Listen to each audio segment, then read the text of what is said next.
Richard. Thanks for joining me for another Whisky-ing. Today I'm gonna get kind of nerdy. Like I haven't been nerdy through all of these videos.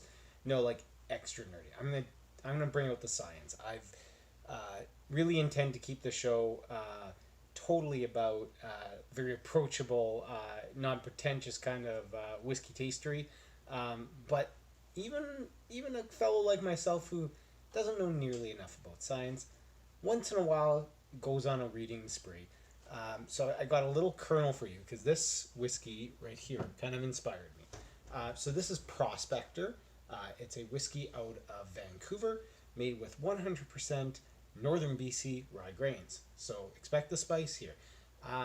Other thing is it was coaxed into, i.e. aged in, new, heavily charred American white oak barrels. Now, where's the science part in that? Well, if you grab one of these bottles and you're going to take a sniff, you're going to smell vanilla right off the top, right in your face. And I was like, yeah, I love it when whiskey tastes like vanilla, but where the heck does that come from? Turns out it's pretty darn straightforward. I'll give it to you in a sec. But let's do the nose first. So like I said, bam, vanilla. But with some clove in here too. There's a little bit more depth than just vanilla. Maybe a little bit. I keep picking up something like marjoram, maybe some rosemary, like a little bit of piney underbase there. Yeah, and no clove and vanilla. I'd say right up front. Okay, so oak produces a chemical, or imparts a chemical, called vanillin. It's that simple, yeah. Literally, there's the flavor compound vanillin, which, guess what has in common?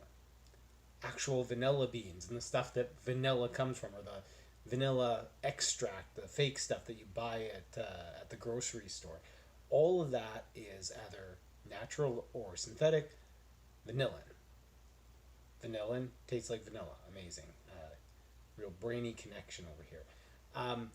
But in the whiskey world, why is that important? So, of course, wine gets aged in barrels too, kind of for a similar reason, similar flavor profile. What's important with this one, why it really tastes like vanilla, is it's a new fill, right? So a lot of Canadian whiskey, almost all Scotch whiskey, is aged in second or sometimes third or whatever filled barrels. So that means that other alcohols have already been aged in that barrel. Now that's great because you get then a huge complexity of flavors, right? It's like if you age it in a brandy barrel versus a rum barrel versus a bourbon barrel, it's gonna have a bunch of those different flavors and still some of the wood flavor. But this, being new oak, just charred, is all about whatever's in that oak, which is big part of that vanillin. So now you get a lot of that, of course, in bourbon, but bourbon also has its corn mash. It's got like a more robust kind of body to it, so maybe it doesn't stick out as much. But here, against rye, which isn't very sweet naturally, it does really pop out to you. So now let's take a taste.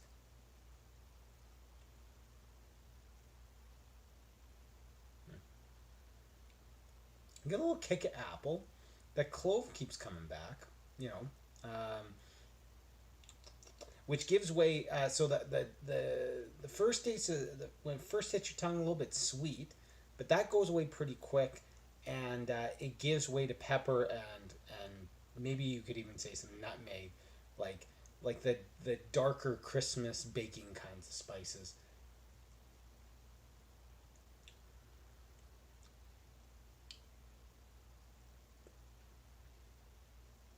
Yeah, and then its finish has a little bit of that charcoal, almost a little bitterness, but not in an undesirable way. Just another layer of flavor. And then as it rolls around in your mouth a little bit, it's even a little bit sweet again. The whole package, you know, I wouldn't call it hugely complex, but definitely delicious, and it wasn't an incredibly expensive bottle. I think I bought it for around $50 last time I was in BC, because that's where I found it. I'm not sure how far outside of BC it's sold, but definitely and sophisticated, nice, daily drinker is how I'd rate this one. Good value, and you're just going to enjoy it, and you'll really try me. Maybe I'm just picking up the vanilla big time, but I think it's a great example. Oh, there's a little peppermint there. Anyways, yeah, test me. Maybe I'm wrong, but hit me up in the comments. Let me know if I'm off. But there's the story of how whiskey ends up tasting a bit like vanilla, and how this one particularly tastes like vanilla. Cheers, and we'll see you in the next time around.